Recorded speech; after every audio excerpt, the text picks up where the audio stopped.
Hello everyone, welcome back to Quick Hopper. In today's video, let me show you how to contact Binance support. So let's get started.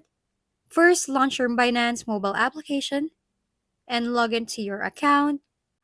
Once successfully logged in, tap on the Binance tab in the top left-hand corner. Next, tap on the headphone icon in the top right-hand corner of the screen. This will take you to the support page of Binance. Here, you will see a bunch of different articles from which you can seek help. If you want to contact the Binance customer support team directly, scroll down a bit. At the bottom, you will see the option Get Support.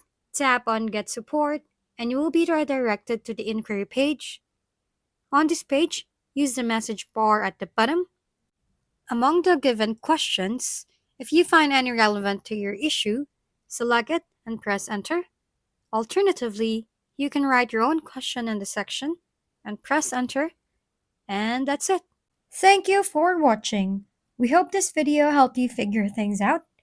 If we've been helpful, kindly give us a thumbs up, and don't forget to hit the subscribe and bell button for more contents.